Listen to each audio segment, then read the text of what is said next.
നമസ്കാരം. കാന്തപുരം AP അബൂബക്കർ മുസ്ലിയാർ നയിക്കുന്ന കേരള യാത്ര വിവിധ കേന്ദ്രങ്ങളിലെ സ്വീകരണങ്ങൾ ഏറ്റുവാങ്ങിക്കൊണ്ട് എറണാകുളം ജില്ലയിൽ പ്രവേശിച്ചിരിക്കുകയാണ്. ഈ കഴിഞ്ഞ ദിവസങ്ങളിൽ പിന്നിട്ട സ്വീകരണ കേന്ദ്രങ്ങളിൽ അതത് പ്രദേശങ്ങളിലെ ജനങ്ങൾ അനുഭവിക്കുന്ന നീറുന്ന പ്രശ്നങ്ങൾ തന്നെയാണ് കേരള യാത്ര പൊതു സമൂഹത്തിന്റെ അല്ലെങ്കിൽ ഉത്തരവാദിത്തപ്പെട്ട ആളുകളുടെ ശ്രദ്ധയിലേക്ക് കൊണ്ടുവന്നത്. മനുഷ്യർക്കൊപ്പം എന്നുള്ള സന്ദേശമാണ് ഈ കേരള യാത്ര മുന്നോട്ട് വെച്ചത്. തുടക്കത്തിൽ തന്നെ യാത്ര തുടങ്ങുന്നതിന് മുമ്പേ ഈ യാത്രയുമായി ബന്ധപ്പെട്ട് വലിയ ചർച്ചകൾ ഉണ്ടായിട്ടുണ്ട്. വലിയ വാർത്താ പ്രാധാന്യം ഈ യാത്രക്ക് കിട്ടിയിട്ടുണ്ട്.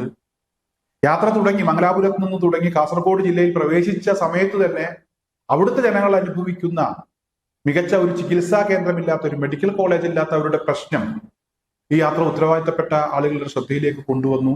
അതുപോലെ തന്നെ ഞാൻ പറഞ്ഞല്ലോ, പിന്നിട്ട വഴികളിൽ ഈ കഴിഞ്ഞ ദിവസങ്ങളിൽ അതത് പ്രദേശങ്ങളിലെ ജനങ്ങൾ അനുഭവിക്കുന്ന പ്രശ്നങ്ങൾ ഉത്തരവാദിത്തപ്പെട്ട ആളുകളുടെ ശ്രദ്ധയിലേക്ക് കൊണ്ടുവന്ന് 100% ഈ യാത്ര ജനങ്ങൾക്ക് വേണ്ടിയാണ്, ജനങ്ങൾക്കൊപ്പമാണ് എന്ന കാര്യം തെളിയിച്ച ഒരു സാഹചര്യം നമുക്ക് മുന്നിലുണ്ട്.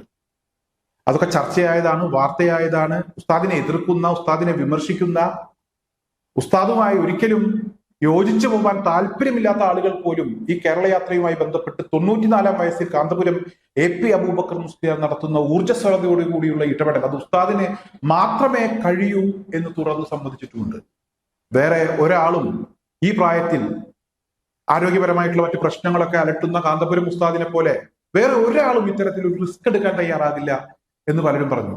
അതോടൊപ്പം തന്നെ ഉസ്താദ് ഉയർത്തുന്ന വിഷയങ്ങൾ, ഉസ്താദ് ഉത്തരവാദിത്തപ്പെട്ട ആളുകളുടെ ശ്രദ്ധയിലേക്ക് കൊണ്ടുവരുന്ന വിഷയങ്ങൾ, മുസ്ലിം ജമാഅത്തിന്റെ കേരള യാത്ര വിവിധ സ്വീകരണ കേന്ദ്രങ്ങളിൽ എത്തുമ്പോൾ അവർ പറയുന്ന വിഷയങ്ങൾ അത് അവർക്ക് മാത്രമേ പറയാൻ കഴിയൂ എന്ന കാര്യം കൂടെ തുറന്നു സമ്മതിക്കുന്ന ചില വീഡിയോകളും എന്റെ ശ്രദ്ധയിൽപ്പെട്ടു. അതായത് ഒരിക്കലും ഉസ്താദിനെ അംഗീകരിക്കാത്ത, ഉസ്താദുമായി പല അഭിപ്രായ വ്യത്യാസങ്ങളുമുള്ള മുജാഹിദ് വിഭാഗത്തെയൊക്കെ ഉസ്താദ് നല്ല രീതിയിൽ തന്നെ വിമർശിച്ചിട്ടുണ്ട്, എതിർക്കുന്ന ഒരാളാണ്. അതുപോലെ തന്നെ അവരുടെ ഭാഗത്ത് നിന്ന് ഉസ്താദിനെതിരെ പലപ്പോഴും കടുത്ത ചില ഭാഷകളൊക്കെ അവർ ഉപയോഗിക്കാറുണ്ട്. എന്നാൽ ഈ കഴിഞ്ഞ ദിവസം മുജാഹിദ് വിഭാഗത്തിന്റെ പള്ളിയിൽ ജുമുഅ ഖുതുബയിൽ അവർ ഉസ്താദ് നടത്തിയ ഇടപെടലുകളെ അവർ വളരെ നല്ല രീതിയിൽ തന്നെ അംഗീകരിക്കുന്നു, അനുകൂലിക്കുന്നു, അഭിനന്ദിക്കുന്നു. അത്തരത്തിൽ ചില പരാമർശങ്ങൾ വെള്ളിയാഴ്ച ജുമുഅ പ്രഭാഷണവുമായി ബന്ധപ്പെട്ട്, ജുമുഅ ഖുതുബയുമായി ബന്ധപ്പെട്ട് അവരുടെ ഭാഗത്ത് നിന്ന് കാണാനിടയായി. ഏത് പള്ളിയിലാണ് എന്ന് എനിക്കറിയില്ല. വാട്സാപ്പ് ഗ്രൂപ്പുകളിലൊക്കെ ഇപ്പോൾ ഈ വീഡിയോ നിറഞ്ഞോടിക്കൊണ്ടിരിക്കുകയാണ്. ഈ കേരള യാത്രയുമായി ബന്ധപ്പെട്ട് ആ വാട്സാപ്പ് ഗ്രൂപ്പിലും ഈ വിഷയം ചർച്ചയാകുന്നുണ്ട് എന്നുള്ളതാണ് എന്റെ ശ്രദ്ധയിൽപ്പെട്ടത്. ഞാൻ അങ്ങനെയാണ് മനസ്സിലാക്കുന്നത്. എന്തായാലും ആ മുജാഹിദ് പള്ളിയിലെ ആ മൗലവി ആ ജുമുഅ പ്രഭാഷണവുമായി ബന്ധപ്പെട്ട്, ആ ഖുതുബയുമായി ബന്ധപ്പെട്ട് അദ്ദേഹം പറഞ്ഞ കാര്യങ്ങൾ ഞാൻ നിങ്ങളുടെ ശ്രദ്ധയിലേക്ക് കൊണ്ടുവരികയാണ്. ഞാൻ ആ വിഷയം കൂടുതൽ വിശദീകരിക്കുന്നില്ല. ഒരു രാഷ്ട്രീയക്കാരൻ എങ്ങനെയാകണം, അവരുടെ ഉത്തരവാദിത്വം എന്താണ്, ധ്രുവീകരണം ഉണ്ടാക്കുന്ന രീതിയിൽ ഇടപെടൽ നടത്തിയാൽ അതിന്റെ പ്രത്യാഘാതം എന്തായിരിക്കും എന്നതിനെ കുറിച്ചൊക്കെ ഉസ്താദ് തുറന്നു പറയുകയാണ്. ഇത് ഉസ്താദിന് മാത്രമേ കഴിയൂ, ഇത് അംഗീകരിച്ചേ മതിയാകൂ എന്ന് തുറന്നു സമ്മതിക്കുന്ന ഒരു പ്രസംഗമാണ് ഈ മുജാഹിദ് പള്ളിയിലെ മൗലവി നടത്തിക്കൊണ്ടിരിക്കുന്നത്. അത്തരത്തിലൊരു വീഡിയോ ആണ് ഇപ്പോൾ സമൂഹ മാധ്യമങ്ങളിൽ പ്രചരിച്ചുകൊണ്ടിരിക്കുന്നത്. എന്തായാലും ആ വീഡിയോ നിങ്ങളൊന്ന് കാണുക. അതിനപ്പുറം എനിക്ക് ആ വിഷയവുമായി ബന്ധപ്പെട്ട് ഒന്നും പറയാനില്ല. അതായത് എതിർക്കുന്നവർ പോലും ഉസ്താദിനെ ശക്തമായ ഭാഷയിൽ എതിർത്തിരുന്ന ആളുകൾ പോലും ഉസ്താദിനെ അനുകൂലിക്കുന്നു. കേരള യാത്ര പോലുള്ള യാത്രകൾ സംഘടിപ്പിക്കണം, പറയാനുള്ള കാര്യങ്ങൾ പറയണം.